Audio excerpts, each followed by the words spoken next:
Good morning all of you students. I hope all of you are well.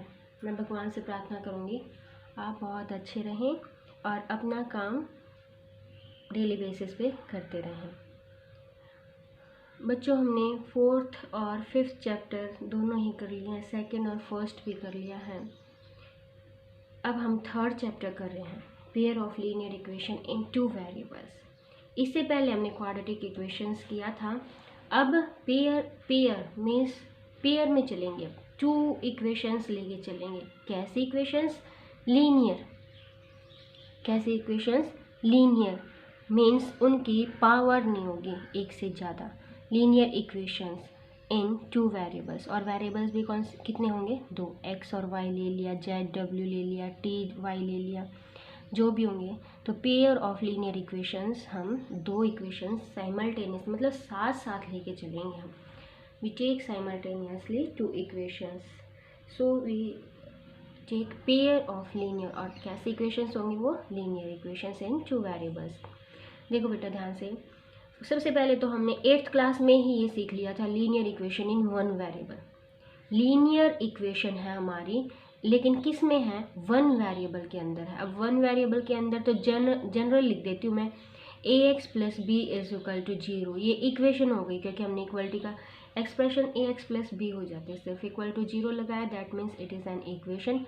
And variable is only x y z w, this type of alphabets are variables, and a and b are constant such that a not is equal to 0। a 0 नहीं होगा, a 0 हो जाएगा तो ये हमारा constant is equal to 0 आ जाएगा, मतलब b को भी 0 ही होना पड़ेगा। तो ये काम तो हमने 8th क्लास में किया था। इसी का मैं आपको एक पार्ट भी बता देती हूँ। जैसे मैंने 3x plus 3 is equal to 0 लिया, तो मैं x की क्या वैल्यू पुट करूँ कि मुझे आंसर 0, मतलब मेरी x की वैल्यू पुट करूँ कि आंसर 0 मिल जाए, मतलब x इसका सॉल्यूशन हो जाएगा। तो मैं 3 इंटू -1 प्लस 3 पुट कर देती हूँ, ये 0 आ जाएगा। ये बस थोड़ा सा लास्ट क्लासेस का हम रिवाइज कर रहे हैं, वैसे अभी आपका इसका कोई काम नहीं है। ये छोटी सी थोड़ी बेसिक चीज़ें हैं। इसके बाद है बेटा लीनियर इक्वेशंस इन 2 वेरिएबल। लीनियर इक्वेशंस इन 2 वेरिएबल्स के अंदर क्या है तो इक्वेशंस लीनियर ही। लीनियर मतलब जो वेरिएबल है उसकी पावर 1 ही रहेगी। 2 तो क्वाड्रेटिक में आ जाएगा ना, तो जो वेरिएबल्स हैं उनकी पावर 1 ही। लेकिन अब किस में है? 2 वेरिएबल्स में है, तो जनरल फॉर्म इसकी क्या होगी? ax plus b y plus c is equal to g, where a and b separately दोनों ही 0 के इक्वल नहीं होंगे। अगर a 0 के इक्वल हो गया तो ये फिर से 1 वेरिएबल के अंदर हो जाएगी। अगर b भी 0 के इक्वल हो गया तो ये फिर से 1 वेरिएबल के। और इसके साथ ही एक कंडीशन और भी जुड़ जाती है बच्चों, ध्यान से देखना, कि अगर दोनों ही 0 नहीं है ना, तो दोनों के स्क्वायर्स का सम भी 0 नहीं होगा। 2 के स्क्वायर्स का सम 0 कब हो सकता है? सिर्फ और सिर्फ तब हो सकता है जब दोनों ही अलग अलग 0 हों। ठीक है, तो ये हो गया कि दोनों के स्क्वायर्स का सम भी 0 नहीं होगा। यहाँ से एक एक्स्ट्रा कंडीशन आ गया। ये था linear equation in 2 variable. But ये सिंगल इक्वेशन है, हम यहाँ पे ज़्यादा इक्वेशंस की बात नहीं करते। लेकिन अब जो बात कर रहे हैं, हम बात कर रहे हैं पेयर की, pair of linear equations in 2 variables. 2 variables में ही चल रहे हैं और पेयर है, तो पेयर है तो हमने फर्स्ट इक्वेशन ये मान ली, a1x plus b1y plus c1 is equal to 0, a2x plus b2y plus c2 is equal to 0। ध्यान से देखना बेटा, ये काम आप 9th क्लास में भी करके आ रहे हो। एक बार इसकी कंडीशंस भी देख लो। यहाँ पे a1 b1 और c1, a1 और b1 तो 0 रियल नंबर्स हैं, ये कॉन्स्टेंट्स आर रियल नंबर्स। और a1 b1 not is equal to 0 and a2 b2 not is equal to 0। इसके साथ ही एक कंडीशन और होगी, a1 square plus b1 square not is equal to 0 and a2 square plus b2 square not is equal to 0। ये दोनों ही क्या हो जाएंगे? Not is equal to 0। अब एक छोटा सा एग्जाम्पल ले लेते हैं हम। मैंने एक इक्वेशन ले ली, x plus y is equal to 4। ये मैंने इक्वेशन ले ली। अब मैं ये है आपकी लीनियर इक्वेशन इन 2 वेरिएबल्स। लीनियर इक्वेशन इन 2 वेरिएबल्स। इस इक्वेशन को मैं अब बेटा ग्राफिकली रिप्रेजेंट कर रहे हैं, इसको graphical representation of this line. 9th class का क्वेश्चन हो गया ये, graphical representation of line x plus y is equal to 4। Graphical representation में अगर आपको ध्यान हो तो हम क्या करते थे, टेबल बना लेते थे। इस इक्वेशन में हम x की वैल्यू को अगर 0 पुट कर दें तो देखो बेटा ये हो गया 0 + y = 4 देन y = 4। और अगर y की वैल्यू को 0 पुट कर दें तो x + 0 = 4 then x = 4। Means if we want to draw a line then there is 2 points are sufficient. Point तो आप चाहे 10 ले लो, 20 ले लो, लाइन तो उनमें से ही पास होंगी, लेकिन 2 पॉइंट में से एक लाइन को ड्रॉ करने के लिए मैक्सिमम हमारे पास 2 पॉइंट होने चाहिए। जैसे हमारे पास ये 2 पॉइंट हो गया और ये हमारा क्या हो गया, कार्टेशियन प्लेन। कार्टेशियन प्लेन के अंदर 2D के अंदर होता है ये हो गया 1 2 3 4, 1 2 3 4, -1 माइनस इक्वल डिस्टेंस पे बनाते हैं बेटा इसको, -3, x 0 और y 4। देखो इस पूरी y एक्सिस के अंदर जो है x के पॉइंट 0 होते हैं, मतलब इस पॉइंट के कोऑर्डिनेट हो गए 0 0, ओरिजिन हो गया ये, इसके हो गए 0 1 0 2 0 3 0 4 0 -1, इसके हो गए 1 0, इसके हो गए 2 0 3 0 4 0। तो एक तो ये पॉइंट हो गया और ये एक पॉइंट हो गया। तो इस लाइन को पास हम कैसे करवा देंगे, इस लाइन को पास करवा देंगे कैसे, इसके अंदर से जाएगा 4 के अंदर से बिल्कुल। ये हो गया graphical representation of a line. लेकिन जब आप 9th क्लास में थे तो हमने सिर्फ linear equation in one variable, एक सिंगल इक्वेशन पढ़ी थी।